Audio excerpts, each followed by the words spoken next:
Extrême-Orient russe, les toponymes ayant l'accent français. Le 1er août 1785, l'amiral Jean-François de Gallo, comte de la Pérouse, a informé le roi Louis XVI de ce qu'en janvier 1786, il quitterait le port de Brest pour, après avoir passé l'océan Pacifique, atteindre la Grande Mer du Sud. On appelait ainsi à cette époque-là l'océan Pacifique. Jean-François de Gallo, comte de la Pérouse, qui précédait l'expédition qui devait découvrir toute terre qui n'était pas encore découverte par Cook, n'avait que 44 ans. Mais il se trouvait au sommet de la carrière d'un officier maritime. Deux frégates, appelées les noms des appareils maritimes, Boussole et Astrolabe, ont pris la mer pour y passer 4 ans. Napoléon Bonaparte aurait pu être au bord d'un de ces bateaux parce qu'il avait été inclus dans la liste des participants.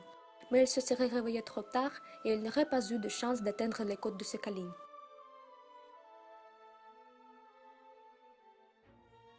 Itinéraire de l'expédition de la Pérouse.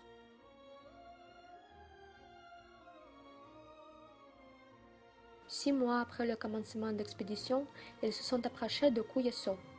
Ici, les voyageurs ont découvert un détroit de 43 km de large entre Sakhaline et l'île Hokkaido, à qui la Pérouse a donné son nom et qui le porte jusqu'à présent. Étant montée aux 51 degrés de l'altitude, la Pérouse s'est aperçue de la réduction des profondeurs et il n'a pas avancé, ce qui lui a empêché de découvrir que Sakhaline était une île. L'expédition a nommé l'extrémité sud de l'île de Sakhaline le cas de Crillon, en l'honneur du général français Louis Crillon, le participant et héros de la guerre de 7 ans.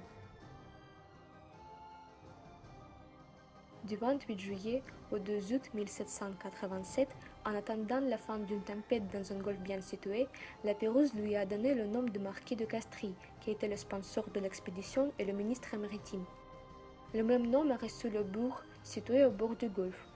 Au temps soviétique, le golfe de Castries était rebaptisé au golfe de Tchikatchov.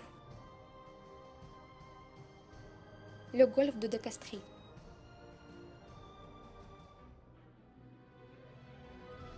Encore un toponyme hérité de l'étang de la Pérouse, c'est la baie de Ternay, découverte le 20 juin 1787.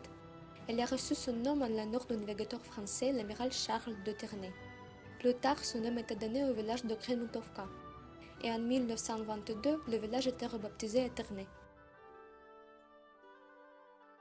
Repartie au sud, la Pérouse a donné le nom de Monéron à une petite île située au sud du détroit Tatar, en l'honneur d'un des participants de l'expédition, l'officier de cour royal de génie, capitaine Paul Miro-Monéron.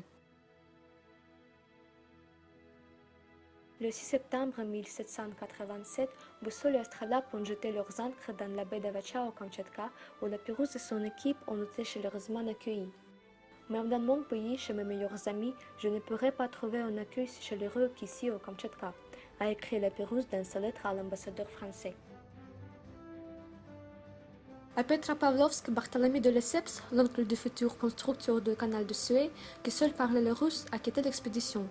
Le mérite de Lesseps était ceux d'être parvenu une année après à Paris avec les postes et les documents contenant le bilan de la navigation biennale. L'expédition de la Pérouse aurait dû durer 4 ans et s'achever en France en été 1789.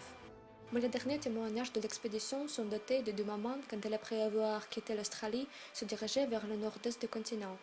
Personne de ces plus de 200 participants n'a jamais été retrouvé. Au mois de mai 2005, au débarquement supposé de la Pérouse à Sakhaline, au village de Pinza de la région Temarinsky, les officiers de la frégate Le Plériel de la Marine nationale française ont érigé le monument en l'honneur de l'expédition du comte de la Pérouse.